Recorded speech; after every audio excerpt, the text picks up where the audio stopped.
CM Chandrababu Amaravati రాజధాని పోలవరం రాష్ట్రంలో శాంతి భద్రతలు ఎక్సైజ్ శాఖకు సంబంధించిన శ్వేతపత్రాలను విడుదల చేశారు. గత వైసీపీ ప్రభుత్వంలో వాటి తీరుపైన కూడా సవివరంగా వివరణ ఇచ్చారు. ఇక ఇవాళ చివరిగా రాష్ట్ర ఆర్థిక పరిస్థితులపైన శ్వేతపత్రాన్ని సీఎం చంద్రబాబు విడుదల చేశారు. ఈ క్రమంలో అసెంబ్లీలో సీఎం చంద్రబాబు గత వైసీపీ ప్రభుత్వ ఆర్థిక అవకతవకలను తెలిపేందుకు, రాష్ట్ర ప్రజలకు వాస్తవాలు తెలిసేందుకు ఈ శ్వేతపత్రాలను విడుదల చేస్తున్నట్లుగా చంద్రబాబు తెలిపారు. ఆ రోజు జరిగిందని మనం చెప్పాం. స్టేక్ హోల్డర్స్ ఎవరి కాన్ఫిడెన్స్ తీసుకోలేకపోయారు. కొన్ని సమస్యలు వచ్చాయి.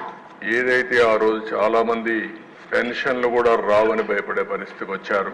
అంత భయంకరమైనటువంటి, ఒక మాటలో చెప్పాలంటే ఎవరికి చెప్పకుండా బైఫికేషన్ చేయడం అనేది, కనీసం చర్చ జరుగుంటే ఇంకా కొంత లాభం వచ్చేది. అది కూడా జరగలేదని ఆ రోజు మనందరి అభిప్రాయం. ఇంకొక పక్కన ఈ రాష్ట్రంలో అర్బన్ ఏరియాస్ తక్కువ ఉన్నాయి. రాజధాని హైదరాబాద్గా అభివృద్ధి కావడం, ఆ రాజధాని తెలంగాణ రాష్ట్రానికి వెళ్ళడం, తద్వారా మనకు ఆర్థిక ఇబ్బందులు వచ్చాయి. ఆ రోజు విభజన సమయంలో ఆంధ్రప్రదేశ్ మనకు వచ్చిన ట్యాక్స్ అంతా కూడా 46% దిశ. ఇంకొక పక్క దిశ జనాభా చూస్తే 58%. అక్కడి నుంచే ఈ సమస్యలు ఇన్హరెంట్గా మనకు ప్రారంభమైనాయి. కంపెనీలన్నీ హైదరాబాద్లో పెట్టాం. రిజిస్ట్రేషన్ ఆఫీసులు హైదరాబాద్లో ఉంటాయి, ఆపరేషన్స్ ఇక్కడ ఉంటాయి. ఒక ఉదాహరణ మీరు చూస్తే కృష్ణపట్నం పోర్ట్ ఇక్కడ ఉంటుంది, రిజిస్ట్రేషన్ ఆఫీస్ హైదరాబాద్లో ఉంది. రిజిస్ట్రేషన్ ఆఫీస్ హైదరాబాద్లో ఉంది కాబట్టి జనాభా ప్రకారం ఆదాయాన్ని డివైడ్ చేస్తారు. ఇలాంటి ఇన్హరెంట్గా వచ్చిన సమస్యలు కూడా యాడ్ అయినాయి. ఫైనల్గా దశ సర్వీస్ సెక్టర్.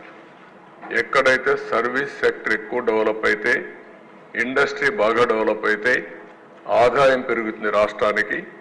కానీ సర్వీస్ సెక్టర్ అక్కడ వెళ్ళింది, వ్యవసాయం ఇక్కడ వచ్చింది. వ్యవసాయంలో ఆదాయం తక్కువ ఉంటుంది రాష్ట్ర ప్రభుత్వానికి, ఏ ప్రభుత్వానికైనా. ఒక విధంగా చెప్పాలంటే రెండు తెలుగు రాష్ట్రాలే, తెలుగు జాతీయ ఉంది. ఒక విధంగా నాకు ఒక సాటిస్ఫాక్షన్, నేను ఆ రోజు చేసిన అభివృద్ధిని తెలంగాణ కంటిన్యూ చేస్తున్నారు ఏ ప్రభుత్వం వచ్చినా. అందువల్ల ఇబ్బందులు తగ్గాయి.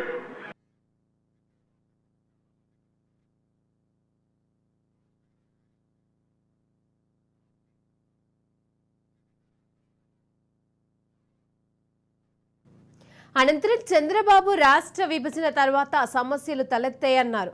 శాస్త్రీయ విధానం లేకుండానే విభజన జరిగిందని, హైదరాబాద్ను కోల్పోవడం కారణంగా ఆర్థికంగా ఇబ్బంది ఏర్పడిందని అన్నారు. ఆనాడు తాను చేసిన అభివృద్ధిని తెలంగాణలో కంటిన్యూ చేశారని తెలిపారు.